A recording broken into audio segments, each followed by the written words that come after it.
Metro Cop scene. This is another scene designed to make it clear that the Metro Cops are the bad guys, except this time the player has a wet weapon and can finally do something about it. That something comes out of the barrel of a gun. We knew we needed the player to feel righteous, and this moment was part of creating that.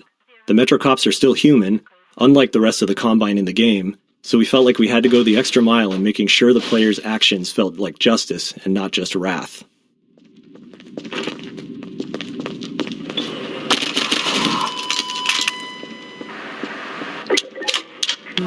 Staircase. There are situations throughout the game that stem from simple and quite straightforward design goals, and this staircase features two of them. The first was to frame the Citadel as it awakened, showing the player they stirred up the hive. The second was to showcase our ragdoll system. While it's standard now, in 2004 it was still a novelty to see bodies tumble realistically, and stairs provided a perfect stage to make that happen.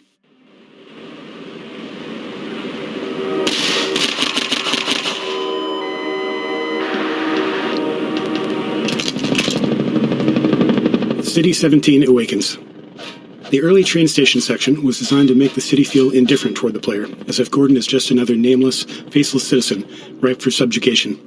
But during the tenement raid and rooftop chase, the city identifies the player as an anomaly and starts to stir. Now, with the player as the aggressor, the city fully turns its attention on them. The Overwatch PA system, first heard during the raid, played a key role in delivering this message. If players listen closely, there's a lot of information about the city's awareness. Even when players didn't pay attention, though, the audio treatment still conveyed the emotional message we were aiming for.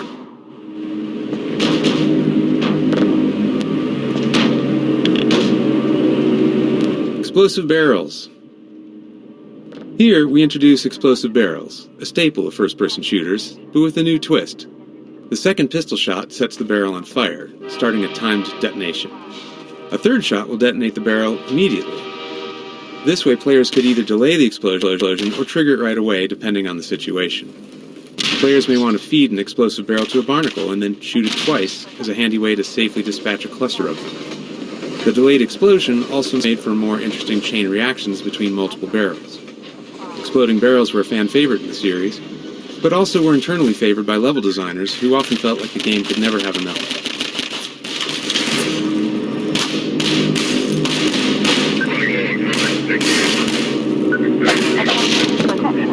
Scanners. Scanners presented a tricky game design challenge. While we liked how their dystopian presence helped convey the Combine occupation as an oppressive surveillance state, we didn't actually want them to shoot at the player. We found that aiming into the sky to hit a small mobile enemy with a constant height advantage was something we couldn't make fun. Since we loved the role in the story, we decided that in combat, scanners would serve primarily as eyes, alerting nearby enemies to the player's presence, a feature we reinforced with sound effects from the soldiers. Beyond that, they'd only be able to harass the player with bright lights and occasionally dive bomb after taking enough damage. Lambda caches. Technically, the first Lambda cache is at Kleiner's lab, but this is the first one the player finds on their own. We added Lambda caches to encourage exploration and to hint players where hidden resources could be found, with the fiction being that they were being placed by the Resistance as part of their underground rebellion. In Half-Life, the contents of supply crates were predetermined by the level design. In Shell 2, we introduced adaptive item crates that give the player whatever they are low on at the time, based on resource targets set by the level designer. Overwatch. During development, we generated the Overwatch voice using a free text-to-speech tool, but as we neared shipping, we realized we didn't actually have the rights to use it, so we held auditions with voice actors to find someone who could match the qualities we liked in the generated lines. It didn't take long before we found Ellen McLean, whose delivery was exactly what we were looking for. In her sessions, we played the generated lines for her to mimic, though in her own style. She was a bit sarcastic at first, given that she was being asked to replicate such a robotic delivery, but years later, when she returned for her iconic role as GLaDOS in Portal, she'd found a way to creatively integrate that tone into her performance. Pistol design. The standard pistol is the workhorse of the game, functioning not only as the first range weapon you learn to use, but also as a method to interact with physics and destructible objects at a safe distance for the entirety of the game. To help make it feel more responsive and fun to use, the pistol employs a refire mechanic that's unique to it in the game. The gun will fire as fast as the player can click their input button, meaning that they feel an instant response to their input, and the faster they can click, the faster they can shoot.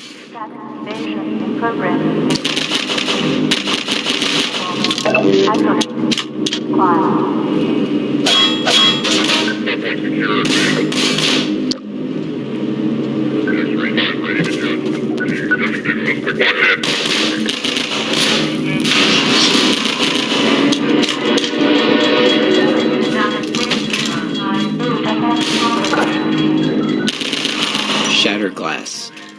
When designing early levels where there are fewer mechanics in the player's toolkit, we found that it's just as engaging to spotlight new technical features instead, as we did here with breakable glass. For the shattering effect, glass was divided into a grid of small squares, allowing us to track which were intact or broken, and to blow out larger sections once enough squares were no longer connected. Each square was rendered with a unique texture based on the status of its neighboring squares, creating the sharp, jagged edges between broken and intact glass.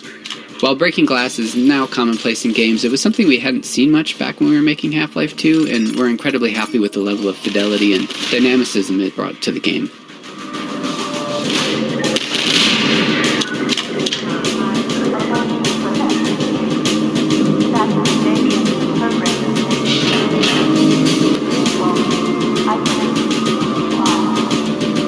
Helicopter Peekaboo. The Combine attack helicopter as central antagonist was something we wanted to develop throughout the entire chapter. The relentless chopper became a character in its own right. Here, if you listen and look overhead, you can hear its engine and see it flying along the train tracks and into the distance. This first glimpse is a small piece of foreshadowing, with its presence becoming more pronounced over time, until eventually you're squaring off against it. Iterative passes. Some chapters of the game, such as the on-foot sections of the canals in Ravenholm, were developed in multiple passes by different cabals. We found that handing off maps in this way led to greater variety in the experience, and a higher density of interesting moments, as each cabal added their unique touches to the maps. In the on-foot portion of the canals, the first pass established the art direction and the player path, along with the broad strokes of the experience and some major beats. But the team-wide alpha playtest identified insufficient tension and a somewhat monotonous experience here. In our second pass, we returned to the map solely focused on creating that tension and greatly increased the density of moment-to-moment scenarios. Water shader. The most complex shader we made for the game was the water shader, which made full use of the newly available programmable graphics cards. When water was present, the scene was rendered 3 times. First, the underwater world for refraction, second, a reflected view, and third, the parts above the water. When rendering the water surface, we blended the refractive and reflective views, showing more reflection at glancing angles using the Fresnel equation. We also tracked the ground depth below the water's surface, making it more transparent and less refractive in shallow areas.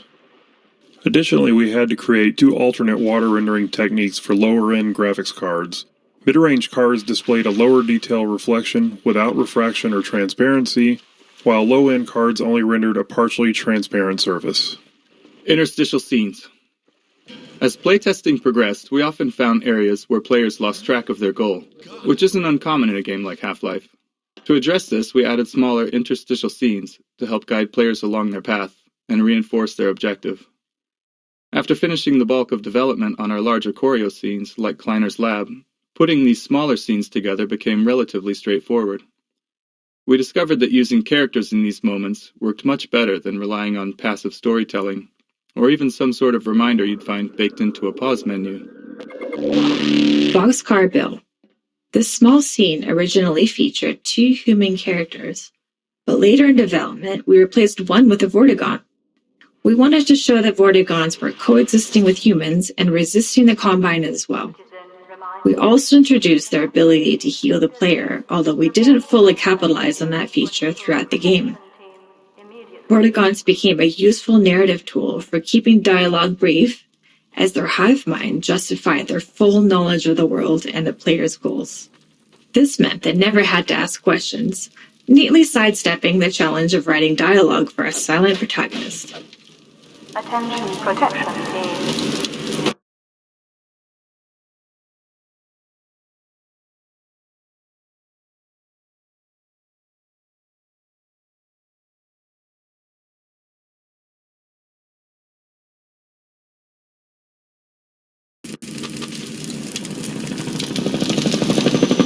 Particles. For the source engine, we invested in expanding particle and special effects technology.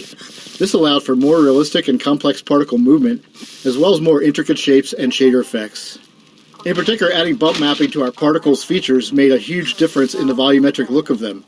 While later iterations of the source engine include a powerful particle system editor, the original version used in Half-Life 2 relied on handcrafted effects, each requiring a programmer to meticulously build the effect manually, which was a pretty labor-intensive process.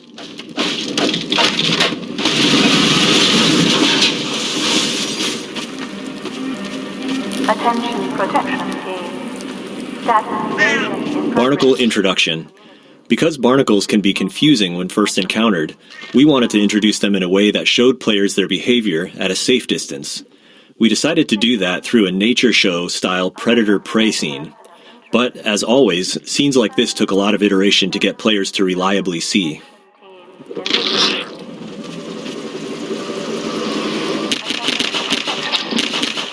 Status evasion in progress in this community. Respond. Surface properties. We play custom footstep sounds when the player walks on the slippery mud. This was a system called Surface Properties that used the material type to determine the sounds and other effects that should occur when walked on or shot at. Earlier in development, we had an effect that slowed players' movement when walking on mud surfaces. However, this was removed in the shipping version as it was decided it was too punishing. Mounted gun gallery. There are a few things going on in this scene. The turret firing at the breakable crates behind teaches players not to take the threat head-on, and instead utilize the sewer route to defeat it. And when they reach the turret, players enjoy using it in a shooting gallery with a wave of Combine soldiers and dive-bombing scanners. We also begin to introduce the missile-firing Combine APC that pushes the players along, and will show up again later in the chapter.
Was raided, but there's others up ahead. I'm gonna stay here in case any others come through. Gotta keep the railway alive.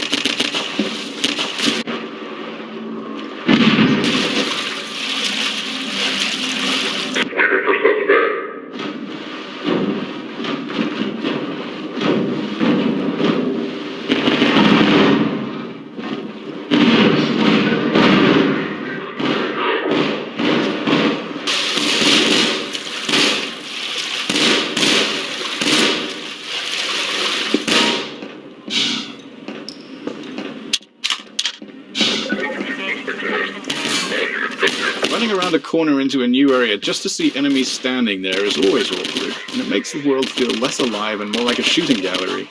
So we were motivated to introduce enemies into combat spaces in more interesting and dynamic ways that would communicate planning and intentionality on their part, as if these soldiers had had a plan for Gordon even before he showed up. The Metro Cops in this scene jump down into this space via scripted sequences. Later in the game we use rappelling in a similar way. It doesn't matter where they're coming from in reality because players end up telling that story to themselves. We found that in the end, combat should have a story implied in its setup: an ambush, a surprise, a surge, an assault. All of these scenarios use much of the same enemy AI, but all felt different to playtesters. Barnacle bowling. This is a satisfying example of how a bunch of design elements can come together in a matrix of interactions to create a memorable scenario for the player.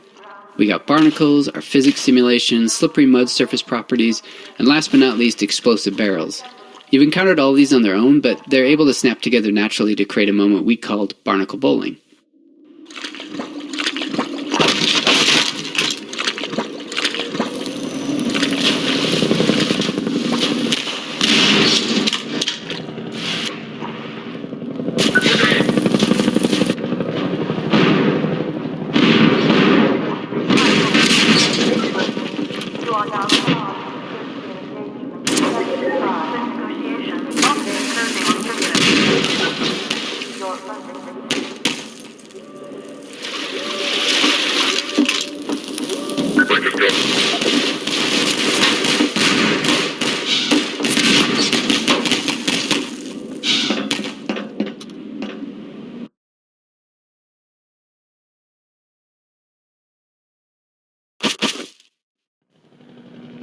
Physics in puzzles.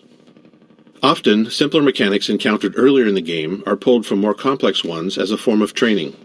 The teeter-totter puzzle, the first physics-based contraption in the game, was actually derived from a later, more intricate washing machine puzzle in the canals. The teeter-totter uses the same principles of mass and ramps, but in a more straightforward way that players can directly interact with, helping them understand the game's physics and making later puzzles easier to tackle. This puzzle also highlights the analog nature of the physics system, with the placement of cement blocks and the player's own weight both factoring into the solution.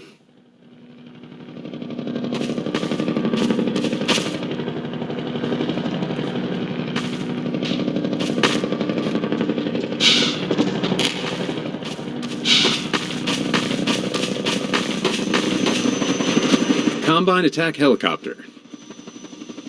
Players have had glimpses before, but here is where we fully introduce the main boss of the Canals chapter, the Combine Attack Helicopter. This chopper relentlessly destroys a player's cover, forcing them to move forward or risk being gunned down. We wanted this sequence to feel tense and menacing, with the helicopter seeming far too powerful to confront directly, and maintaining that intensity through the canals until the final showdown in the reservoir. To achieve this, we heavily constrained the helicopter's movement based on specific gameplay goals. In this map, designed as a dash from cover to cover under helicopter fire, we created a ring path in the sky above the arena. The helicopter always travels to the farthest point on that ring from the player, keeping it visible and making it easier for us to place cover in just the right spots. Normal maps. Half-Life 2 was developed during an exciting time for graphics, as the first programmable shader-supported graphics cards were hitting the market. Using this technology, we became one of the first games to implement normal maps, a technique that enhanced the lighting on surface geometry. The normal map described the surface's roughness, allowing each pixel of a polygon to be lit in a way that made surfaces appear bumpier and more detailed than ever possible in Half-Life 1.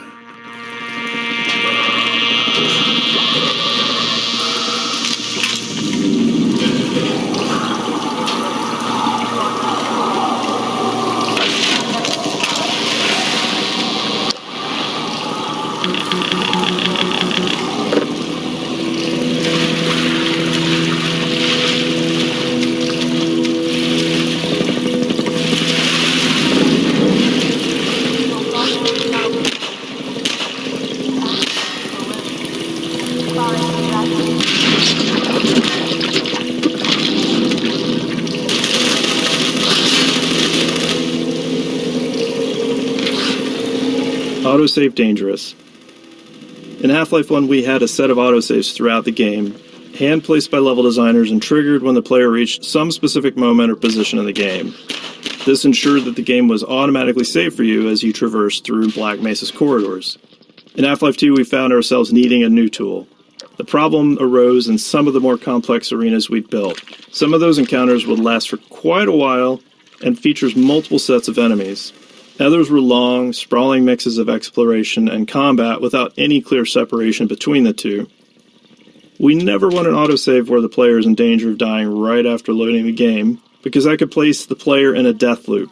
If you played enough games back then, you definitely found yourself in this situation at least once. So unless we deliberately crafted pauses in every arena's flow, there wasn't always a safe place to put an autosave. After some experimentation, we implemented a feature called Autosave Dangerous. This was a level designer tool that combined an autosave with an associated time frame. When triggered by the level designer, it immediately saved the game, but kept the save off to the side, not available as a save game to load from. If the player then stayed alive for the specified time frame, then the save would be committed and used as the most recent autosave.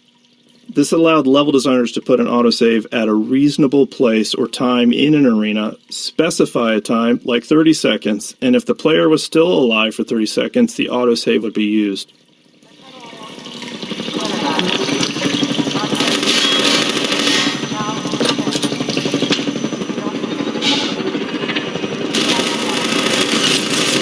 Soundscapes. In Half-Life 1, ambient sounds were placed by hand and then individually tuned. For Half-Life 2, we wanted more ambient sounds in our environment with higher quality and less manual effort for placement. So we built a system that we call the Soundscape system. A soundscape is basically a small program that controls which ambient sounds play, where they come from, and then how they behave in a specific environment. So flies buzzing, wind blowing, birds, a distant train, distant combat. The soundscape system could then randomly select and play these sounds, and also, really importantly, handle the smooth transition as the player moves through environments.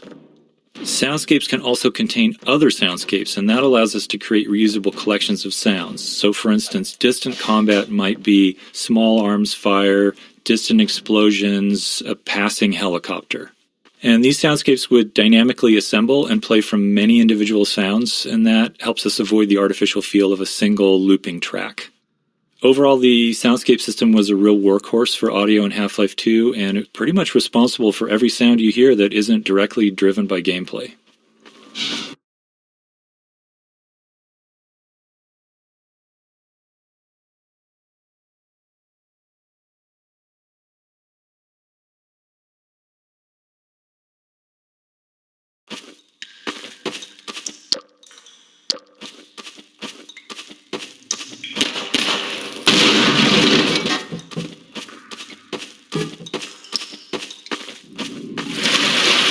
Manhack Map. We called this guy Manhack Map. We wanted to give players the sense that hundreds of citizens inhabited the hidden nooks and crannies of City 17. At this point in the game, it had been a while since players had seen a citizen, and we wanted to explain the significance of the Manhacks, which was the first physics-based enemy that we created. In the original concept, there was a video arcade in the city where players could fly Manhacks around to attack virtual citizens. Eventually, players would discover that the Manhacks were real, and so were the citizens.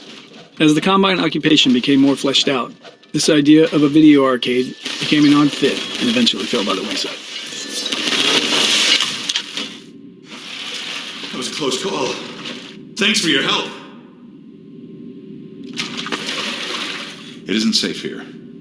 I'll give you some supplies to keep you going, and you really gotta go. Good luck out there!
are convicted of multiple violations.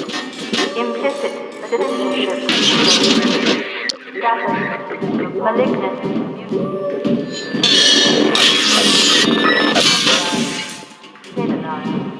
Individual. Charged with capital amounts of science.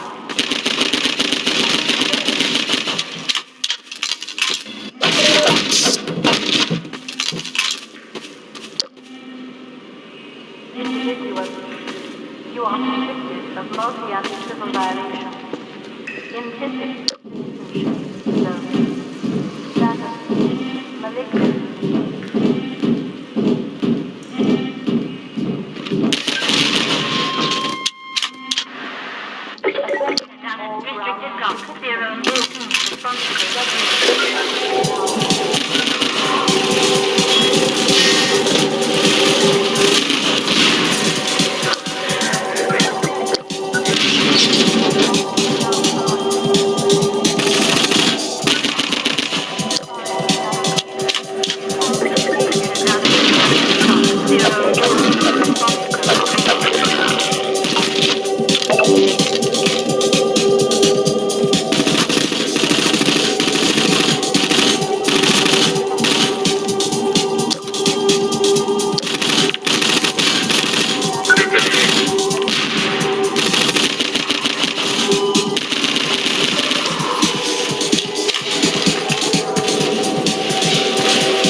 Capital prosecution is discretionary.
Explosive Barrel Factory.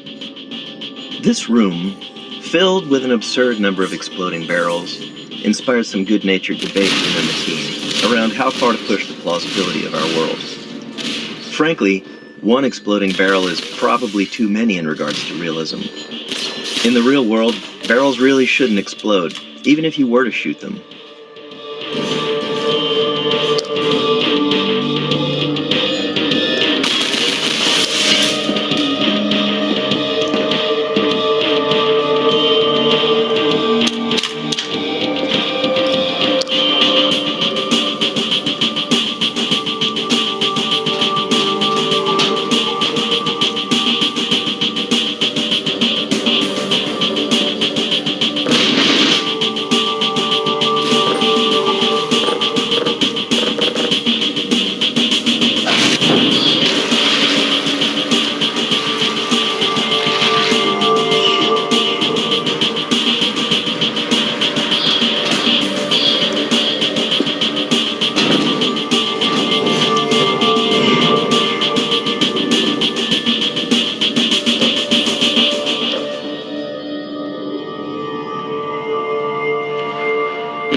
Rising water. The floating bridge and wooden stools here introduce the concept of buoyancy as a tool for the player. In this case, it's not really a puzzle, it's just some fun for the player interacting with the physics system. But later, we revisit this gameplay element in the canals to raise a ramp for the airboat.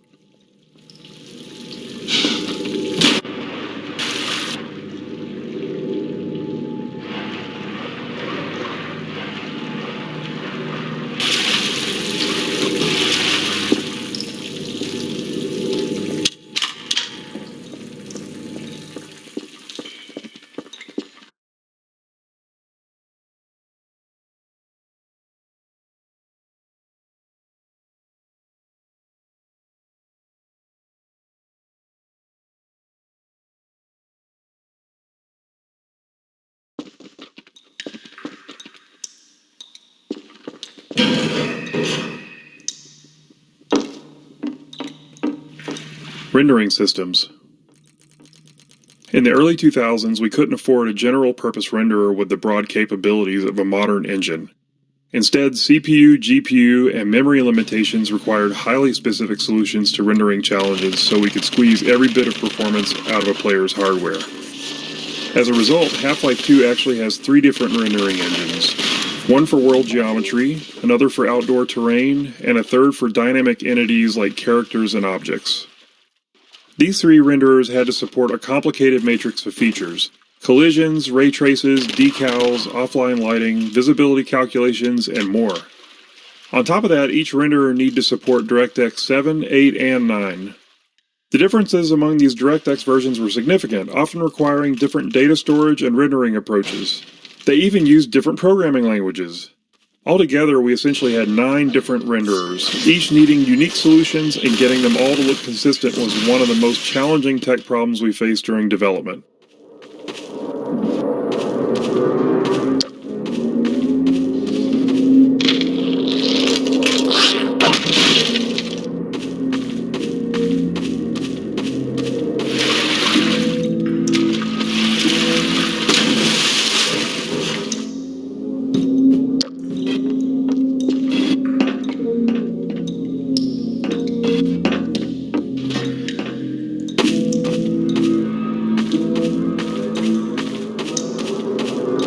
GPU Wild West.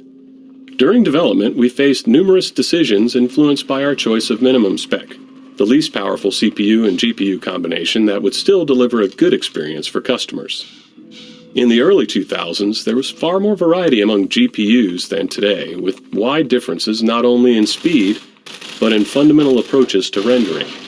But at the time, we had no real data on the hardware our customers were using. What CPUs and GPUs did they have? How much RAM? Which version of Windows? We reached out to Microsoft hoping they might know answers to questions like, how many DX7 cards are in use? Or DX8? Unfortunately, they didn't have the data either. Realizing we were at risk of making bad decisions without these insights, we developed an analysis tool that allowed players to report their hardware specs to us and integrated it into the early version of Steam. The data was so useful that we decided to make it public, launching the Steam Hardware Survey in April 2003. It's been helping us and hopefully other developers make informed decisions ever since. Dynamic shadows. With a focus on character and physics objects, we felt a dynamic shadow system was necessary to render them all in all their glory. In 2003, GPUs didn't have any dedicated shadow capabilities that they have today, so performance was a tricky problem. Our eventual solution went something like this, running every frame. First, find all the objects that might have shadows in view. Doing this meant figuring out which objects were in the view frustum, or slightly behind it, to catch entities that were off-screen but whose shadows might end up on-screen. Then we'd render a black shadow version of each one of those objects into a single shadow texture. For that render, we'd use the lowest level of detail model for the object to be as fast as possible. Finally, we'd use the shadow texture to draw each of the shadows into the player's view, darkening the already rendered pixels. We carefully cut around each shadow in that shadow texture to ensure that they correctly overlaid each other in the case where multiple shadows overlap. It's neat to look back on how we did these things, but ultimately we're a lot happier today, where GPU hardware makes it a much more straightforward problem. Headcrab canisters. Used headcrab canisters are seen later in Ravenholm, so we decided to show them here to tell the story of how they're used by the Combine. The story is that the Combine have weaponized Zen fauna to use them against the humans. Burrowed headcrabs was added as a new feature for this section that was expanded into a larger area that is meant to show a citizen shanty that was decimated by the headcrab assault.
Airboat intro. This is where the player gets the first vehicle of the game, the airboat. We wanted to create a safe space for players to practice driving the airboat for as long as they wanted before moving on. The arena is sprinkled with opportunities for jumps and tricks, and we filled the arena with toxic slime to keep players in the airboat longer, while preventing them from leaving the vehicle behind and progressing forward on foot. Combinatorial shader explosion. Rendering became much more complex during Half-Life 2's development with the addition of hardware shaders, small bits of code controlling how each pixel on a surface should render. In 2003, shaders were far more limited than today. Half-Life 2 era shaders lacked conditionals and had severe code size restrictions. This meant no if-else branching logic to adjust based on different conditions, and no large shaders with broad feature sets. Also, compiling shaders as needed was just too slow to be useful, so we had to pre-compile them. To work within these limits, we had to compute every possible shader combination and store each one individually as its own shader. For example, if a shader affected a surface based on a single light source, we'd need another shader version for 2 lights, another for 3, and so on. And it was combinatorial. If that shader also supported a normal map, we'd need 2 versions per light, one with a normal map and one without. With features like texture blending, vertex tinting, specular highlights, alpha testing, and various other light types, directional point and spotlights, our shader count exploded. By release, we had thousands of individual shaders. Shortly after, we released Lost Coast adding HDR support, which doubled the shader count again. Once compiling shaders on the local developer's machine started taking too long, we switched to distributing the shader compiles over the entire network using VMPI. We also had a dynamic shader compilation mode that was useful for developing shaders that gave fast turnaround at the expense of frame rate hitching when a shader had to be compiled.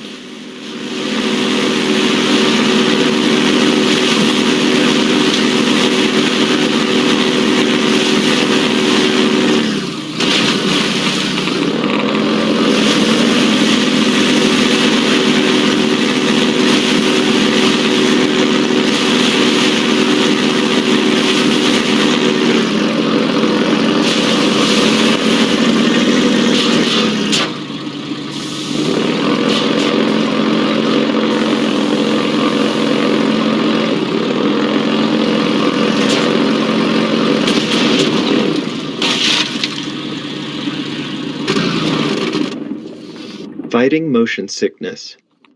In early playtesting, many players developed motion sickness while driving the airboat. While trying to fix this, we discovered several factors that contributed to it. We found that reducing the intrusion of the airboat into the view helped, so we made several passes on the model to pare it back. Maintaining a consistent frame rate helped as well, so it was important to keep an eye on performance in these sections.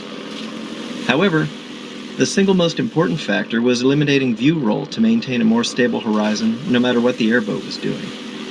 One of the programmers on the team was super prone to motion sickness, and they valiantly offered to playtest several times to test our progress towards a solution. I'm pretty sure they threw up at least once after playtesting, and their noble sacrifice was hugely appreciated.